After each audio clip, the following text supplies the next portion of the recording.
que é vendido como escravo para o Egito, todo mundo lembra disso, né? Aquele rapaz, ainda jovem, ele é vendido, ele é ali praticamente lançado na prisão por 2 anos, esquecido pelo copeiro do rei, que retorna para trabalhar com o faraó, né, na verdade. E aí sabe o que rola, irmãos? Sabe o que acontece? Aquele homem, quando ele chega e ele se transforma em governador do Egito, sabe de quem que ele lembra? Da sua família. E mesmo no apogeu da sua vida, no tempo da sua riqueza, no tempo daquilo que estava de grandes bênçãos sobre a vida dele, ele não se esquece do seu pai Jacó. E ele então consegue trazer os irmãos, o seu pai, e então eles começam a morar com ele ali no Egito.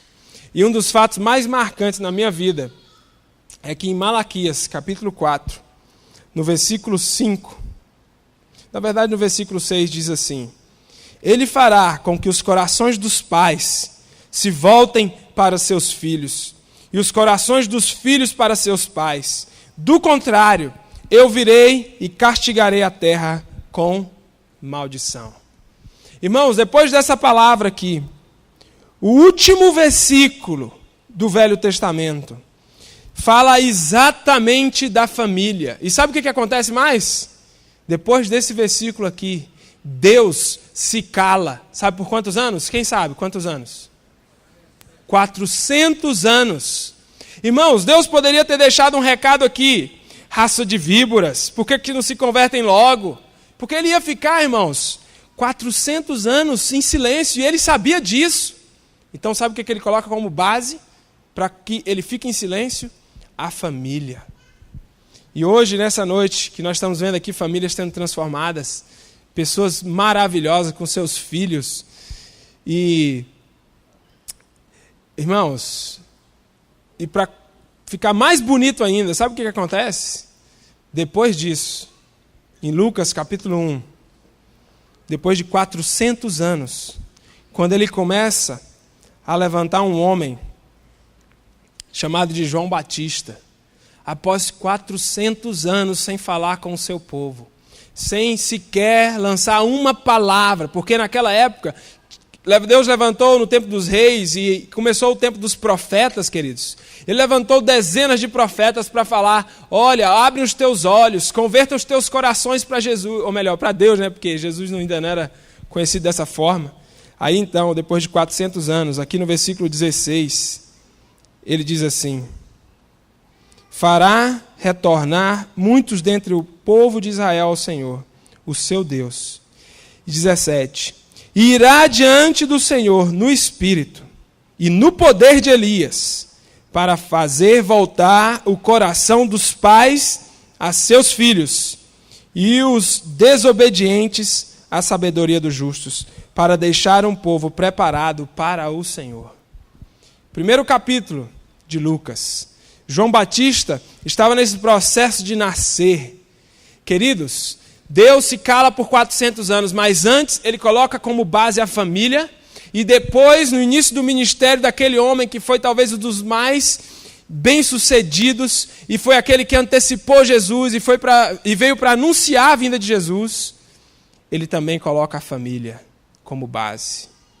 E sabe o que acontece, queridos? Esses meninos que estão aqui, a grande maioria deles, talvez quase 100% deles, começaram a entrar no mundo das drogas por causa da família, por causa do alcoolismo na família, por causa das prioridades dos pais que eram outras, por causa do desespero financeiro que a família não conseguiu controlar. Mas sabe o que acontece? Na nossa vida, nós temos várias situações, nós temos os momentos de altos e baixos. Você passa por isso, eu passo por isso. Mas nós não podemos nos esquecer que a maior prioridade de todos é a nossa família. Sabe por quê? Olha só, eu trouxe alguns copos pretos aqui, a cor não simboliza nada, mas é o seguinte, esse aqui simboliza o ministério. Sabe o que acontece? Eu posso deixá-lo cair. Está lá, caiu. Eu posso pegar novamente o meu ministério, levantar ele e continuar o ministério. Quantas pessoas vocês já conhecem que passaram por problemas nos seus ministérios, problemas financeiros, problemas conjugais, e que o ministério foi lá embaixo, caiu, tiveram que começar tudo de novo, não é verdade, irmãos? Vocês conhecem isso? Aí, sabe o que acontece? O ministério cai de novo, você levanta de novo. Então, o ministério, você consegue pegar e levantar de novo. Outra coisa que também nós conseguimos, o nosso trabalho, o seu trabalho. Nós temos ido todos os dias, de segunda a sexta, segunda a sábado. Tem um senhor que tem um supermercado lá perto da Jocum. Ele trabalha de segunda a domingo, ou seja, de domingo a domingo, até 9, 10 horas da noite, e ele está lá dentro daquele supermercado o tempo inteiro. E feriado, ele coloca os funcionários dele para trabalhar. Ele abriu lá tem pouco tempo. E eu fico imaginando que aquele cara não tem uma vida familiar, porque todos os dias que eu vou ali, às vezes eu saio daqui da igreja, vou tomar um lanche lá, domingo, quase 10 horas da noite, ele está lá com o supermercado aberto. Aí sabe o que acontece? Às vezes o trabalho também pode cair. Ó, o cara já está em pé. E aí, às vezes a gente pega e conseguimos erguer o trabalho. Por exemplo, quantos de vocês aqui perderam o emprego?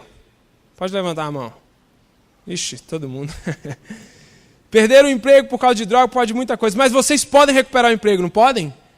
Amém, irmãos? Quantos aqui também já não perderam emprego, né? Tiveram que começar tudo de novo. Às vezes, alguns de nós começamos o nosso casamento e não tínhamos nenhum Fusca para andar. O pastor Guilherme casou, acho que já tinha um Fusca, né? Glória a Deus por isso. E eu casei, eu tinha uma moto CG 150. Então, o nosso trabalho, nós podemos resgatá-lo. Ele cai no chão quantas vezes for possível, mas não tem problema. Ele cai. Uma outra coisa também, sabe o que é? Muito importante hoje no nosso meio social. Sabe o que é, queridos? É a amizade. Você tem vários amigos. Nós temos essa necessidade emocional na nossa vida. Estarmos nos relacionando, indo na casa dos outros, comendo um bom churrasco, tomando um bom lanche, fazendo relacionamentos um com o outro, indo lá para orar com os outros. Mas sabe o que acontece, queridos? Como na nossa adolescência. Algumas vezes nós nos machucamos, nos decepcionamos com pessoas, e aí aquela amizade, às vezes com uma família, ela cai. E vai tudo por água abaixo. Mas todo mundo aqui acredita que a gente pode resgatar isso também? Amém, queridos? É verdade, não é? Nós podemos resgatar amizades perdidas, pessoas que você ama de todo o teu coração, mas às vezes por causa do orgulho que está dentro aqui, a gente não consegue ir lá e pedir perdão, começar tudo de novo. E às vezes a pessoa que está lá do outro lado está com o mesmo sentimento, falando assim, nossa, como eu estou com saudade de fulano. Na nossa adolescência tem muito isso, né? Principalmente se você se apaixona pela menina e ela não está nem aí para você. Vixe. Aí vai tudo por água abaixo mesmo. Mas a gente pode resgatar tudo. Podemos levantar. E aí, querido, sabe o que acontece? Vem um outro copo. Que é o copo das nossas finanças. Esse aqui é complicado, né? A gente fala de tudo isso aqui, pode. Mas quando começa a mexer no nosso bolso... Mas é a verdade, queridos. Você pode estar aqui hoje muito bem de vida. Equilibrado. Essa semana nós recebemos lá na base... uma mulher que é esposa de um grande empresário aqui de Goiânia, e ela chegou lá num Mercedes gigante, que eu nem sei qual que é a linha daquele Mercedes, e ela virou para mim falando de missões e tudo, e ela falou assim, olha, eu estou com a minha vida tranquila. Talvez você está com a sua vida tranquila aqui hoje, mas amanhã, se a sua vida financeira cair por terra, nós temos saúde para levantar tudo de novo, amém? Essa é a grande verdade. Nós temos o nosso ministério, o nosso trabalho, a amizade, as nossas finanças, tudo isso nós podemos resgatar novamente. Podemos trabalhar, podemos ir de sol a sol novamente, podemos montar projetos, sermos bem-sucedidos, construir tudo de novo, irmãos. E glória a Deus por isso. Deus nos dá saúde, vocês vão fazer isso em nome de Jesus. Deus vai dar graça para que Deus simplesmente restaure a vida de vocês, irmãos. Aqueles que têm família vão ser restaurados como a vida do Rafael, do Roberto, do Mateus e muitos outros. Então a verdade é essa. As nossas finanças podem cair, não tem problema. Agora, sabe o que acontece, queridos? Nós temos um outro problema. que na verdade é o alicerce da igreja. É o alicerce da vida de qualquer ser humano, que é chamado de família. Isso aqui é a família. Olha que coisa linda, né? Irmãos, olha, queridos, isso aqui é a sua família hoje. É a sua família da forma como Deus pensou primeiramente, lá na formação da tua vida. Quando você pensou assim, eu quero constituir uma família, eu vou envolver Deus na minha família. E aí Deus pensou na sua família desse jeito. Que coisa maravilhosa. A verdade, sabe qual que é, queridos? É que as nossas atividades, o nosso trabalho, as nossas finanças, as nossas amizades, os nossos relacionamentos, eles são feitos não para denegrir, mas são feitos de, digamos assim, de plástico, ou seja, nós podemos refazer novamente, mas a nossa família é feita de vidro. E nós temos que cuidar muito bem dela, querido. Você tem que cuidar muito bem dela. As suas finanças, o seu trabalho, o seu ministério, as suas amizades, não deve ser a tua prioridade, mas sim a tua família. Amém, queridos? Sabe por quê, irmãos? Porque se um dia nós perdermos essas prioridades, isso cai e quebra. Aí sabe o que acontece? Como que nós vamos resgatar a nossa família agora? Nós vamos ter que sair catando todos os cacos.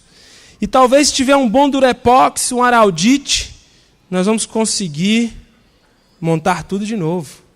Irmãos, a sua família é a tua prioridade. Você pode erguer a tua vida financeira de novo. Você pode resgatar todas as suas amizades. Você pode pegar o seu emprego de volta, ou levantar a tua empresa de novo, ou abrir teu consultório, ou sei lá o que você está pensando da vida. O teu ministério, o meu ministério, a começar por mim. Mas se você colocar isso como prioridade, sabe o que vai acontecer? Você vai levantar tudo isso, mas a tua família vai ficar em cacos. Então nós que estamos criando filhos hoje, você que já tem filhos grandes, irmãos, está na hora de nós resgatarmos cada uma dessas famílias. E você resgatar a tua família em nome de Jesus. Porque agora, como que eu vou fazer para catar tudo isso aqui? Ô, irmão Nivaldo. Desculpa, irmão Nivaldo. Nós precisamos agora limpar isso aqui. E como que eu vou fazer se isso aqui se tornar um dia a minha família? Só Jesus, Ele pode resgatar a nossa casa, queridos. E, infelizmente, isso aqui é o que acontece hoje. Nós temos, numa igreja nossa, cristã evangélica, no ano passado, irmãos, nós tivemos, em um ano, dentro da igreja, nós tivemos 7 divórcios. Como pode? Pessoas que casam, que têm uma base cristã, mas muitas vezes, irmão, sabe o que acontece? É porque nós estamos colocando como prioridade o nosso trabalho, o nosso ministério, as nossas amizades, as nossas férias, ou talvez o nosso trabalho, as nossas finanças, aquele valor financeiro X que eu preciso alcançar. E aí nós não conseguimos tirar férias, nós não conseguimos viajar em família. Eu estava conversando com a minha esposa no almoço que nós tivemos agora, lá em casa mesmo, e eu falando assim que eu e minha casa, eu, meu pai e minha mãe, nós nunca, sabe o que é nunca? Nós nunca viajamos em família. Nunca, irmãos. Nós íamos num banho lá pertinho da cidade. Agora, eu sei que aqui é diferente, né? Muitas famílias viajam. E é assim mesmo que tem que ser. E meu pai morreu em 2006 e nessa situação. Nós nunca viajamos, nós nunca tivemos um tempo em família e poder pegar um carro. Eu, na verdade, nunca nem tinha andado de avião antes de entrar para missões. E a gente vinha aqui em Goiânia, quando vinha era só com a minha mãe. Meu pai não gostava de vir aqui, inclusive morreu, nem conheceu o meu trabalho na missão. Mas as prioridades dele eram outra. As prioridades dele estavam na bebida, estavam no dinheiro e estavam em outras coisas. E aí a nossa família, por um certo tempo, ela foi assim. quebrando aos cacos, mas Jesus resgatou todos nós. Ele transformou a minha vida, transformou a vida do meu irmão, inclusive tem até meu primo aqui hoje, que é o Jonaí, queria que ele desse um tchauzinho assim. O Jonaí e a mãe dele, eles foram um dos responsáveis de me levar para a igreja. Com a minha família desse jeito aqui aos cacos, foi a família dele, estruturada em Jesus, que me levou para a igreja. E hoje ele está aqui hoje também, lá de Miracema, está de férias, eu convidei ele para vir aqui hoje. Se eu estivesse na gincana da Laís, com os adolescentes do ano passado, eu tinha ganhado, né? Dos visitantes hoje. Então, queridos, sabe o que acontece? Deixa eu dizer uma coisa aqui para nós concluirmos esse momento. Eu tenho viajado vários países, eu tenho viajado várias nações, eu tenho viajado e ido em várias igrejas. Talvez mais de 150 igrejas eu já visitei nessa vida missionária minha, em 23 países do mundo. Mas sabe de uma coisa? Todos os lugares que eu vou, as pessoas estão falando de um avivamento, estão falando de um novo tempo em Jesus. Aí a gente chega em algumas igrejas, sabe o que rola? A gente vê pessoas caindo no chão, vocês já viram isso, né? Pessoas caindo no chão, outros que ficam 2 horas numa música só, e aí uns começam a rir lá no fundo, outros começam aqui a urrar, tem a unção do leão, a unção da águia, tem essas coisas por aí, irmãos, é porque vocês têm que viajar mais. Irmãos, em muitos lugares que nós vamos a gente vê isso, mas sabe de uma coisa? Sinceramente, do fundo do meu coração, eu não fico impressionado com isso. Não fico mesmo. Às vezes é mais uma terapia que aquela pessoa está vivendo ali com Deus naquele momento, mas isso não significa transformação de vida. Você está adorando aqui ou aqui, você levanta suas mãos, você pode adorar, chorar aqui, isso não significa transformação de vida. Sabe o que me impressiona? É o meu conselho para vocês hoje. É quando eu vou numa igreja. Isso acontece mais em grupos pequenos, isso acontece em grupos menores. É quando eu chego num local e eu vejo pessoas pedindo perdão. Eu vejo pessoas se reconciliando. Eu vejo pessoas colocando o seu orgulho lá embaixo e deixando a humildade entrar e prevalecer. Aí começa-se as famílias, um chamando o outro, vai para reuniões familiares. E ali os pais sentam com os filhos, abrem o coração, pede perdão. Isso me impressiona, sabe por quê? Isso mostra transformação em Jesus. E aí sabe o que acontece, irmãos? Enquanto nós estivermos somente adorando a Deus, isso é maravilhoso, edifica, mostra caminho que devemos andar. Mas se você quer calar a voz do diabo contra a tua família, se você quer calar a voz dos demônios contra todo o investimento que ele tem feito na nossa geração, comece a abrir teu coração com restauração familiar. Comece a colocar Jesus em prioridade. Deixa a humildade vir, entrar e penetrar lá no íntimo e levar você a fazer uma reconciliação daquilo que você necessita. Isso mostra a transformação e automaticamente cala a voz do diabo. Cala a voz das trevas, irmãos. Ele não quer reconciliação. Ele não quer restauração familiar, porque ele sabe que quando ele começa a pegar os nossos jovens e começa a levar para as drogas, tira daqui de dentro da nossa igreja ou de outras igrejas, começa a separar os casais que não conseguem mais falar, amor, eu te amo, minha esposa, você está linda hoje. E começa a ter esse momento, sabe? Ele sabe que está começando a dividir a igreja do Senhor. Quando ele começa a investir desse jeito, irmãos, ele está vencendo. Mas quando você resgata, quando você chama a pessoa para uma reconciliação, irmão, olha, aquele dia eu falei mal de você, me perdoa, irmão, me perdoa, do fundo do meu coração. Às vezes gera choro, queridos, gera quebrantamento. Isso começa a mostrar transformação em Jesus. Sabe por quê? Irmãos, vou falar a verdade, gritar, falar em línguas e outras coisas é apenas uma forma de manifestação, mas isso não quer dizer transformação verdadeira. Vocês concordam comigo, mais ou menos? É verdade. O que mostra é o quebrantamento. É você falando assim, hoje eu renovo a minha aliança com Jesus. quando eu chegar na minha casa, eu vou chamar os meus filhos, que eu nunca falei que eu amo, mas o mundo falou que amava, e por isso levou ele para lá. Hoje eu vou chamar a minha esposa, e vou sentar com ela, e vou sair com ela para o melhor restaurante de Goiânia, como nós nunca fizemos nos últimos 15 anos. Ou então eu vou chamar o meu amigo fulano de tal, e nós vamos restaurar essa amizade que foi quebrada. E eu vou falar assim: pai, me perdoa. Mãe, me perdoa. Às vezes você não tem mais essa oportunidade, mas você pode falar isso para o Senhor do fundo do teu coração. Chama o teu esposo, chama uma pessoa, chama teus líderes. Chama o pastor Marcos, pastor Nivaldo, chama um de nós e vamos montar essa restauração. E sabe o que acontece? Quando a família está reunida e em alicerce sólido, o diabo não pode contra a igreja do Senhor. Não pode, irmãos. E nunca poderá.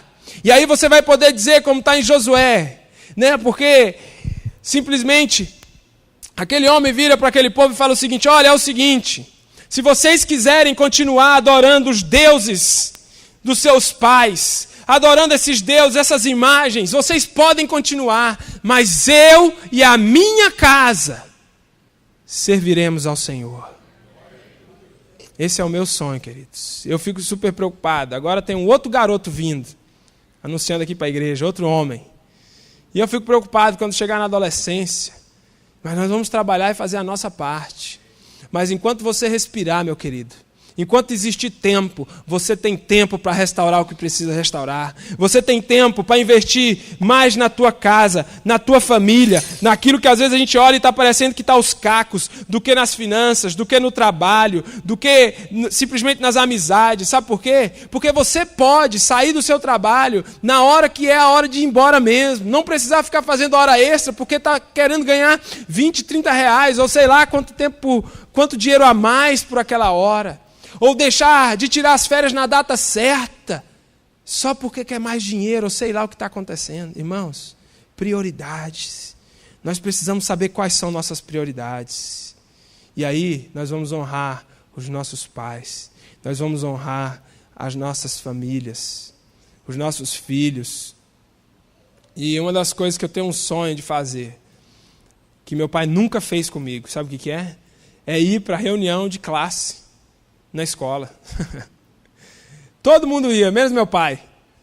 E minha mãe também não ia porque estava trabalhando. Algumas vezes ela ia. E aí eu ia, né? Tinha que estar lá. Não ficava na sala com os pais, mas eu ia lá.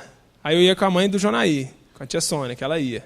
Tinha que atravessar o rio Tocantins, ir para uma cidadezinha chamada Tocantina. E aí eu ficava ali brincando com a turma e tal, mas eu sentia no meu coração a falta dele. Quando eu ia jogar bola, tinha lá os Jets, né? Que eram os jogos estudantis lá. E estava vários pais na arquibancada. Eu quero lançar esse conselho para você aqui, irmãos. Fale com o seu patrão, você ou talvez seu próprio patrão. Deixe de ir para uma reunião e vai ver o jogo do teu filho. Vai lá presenciar, independente da idade dele. Rapaz, ele vai ficar super honrado. Ele vai se sentir amado, vai se sentir cuidado, vai querer fazer um gol só para ver um sorriso do teu rosto. Né? Então, essas coisas restauram a nossa casa, essas coisas restauram a nossa família, e temos que lembrar, irmãos, que tem que ser a nossa prioridade. Amém, queridos? Vamos nos colocar de pé.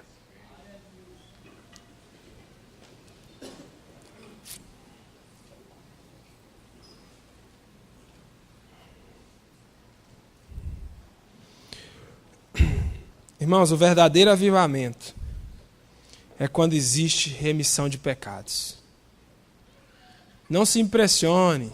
Não se impressione, não. Essas igrejas aí que às vezes estão no boom do momento. Se lá dentro estiver existindo arrependimento de pecados, tá bom, está indo num bom caminho. Mas somente urrarmos, somente chorarmos, somente gritarmos e não confessarmos os nossos pecados, independente de qual seja, eu estou falando aqui no geral agora. Nós precisamos ter esse hábito, queridos. Eu estava na nossa primeira reunião, quando essa galera mudou para lá. Nós estávamos tendo um momento lá de bater papo, conversar uns com os outros e tal. E um dia anterior, nós tivemos a mudança, né? Veio 2 caminhões para trazer tudo aquilo que precisava descarregar lá na Jocum. Só sei que a turma começou lá a descarregar e tal. Aí um dos nossos irmãos aí não podia trabalhar, né? E aí eu julguei ele no meu coração. Eu julguei ele e falei, rapaz, esse cara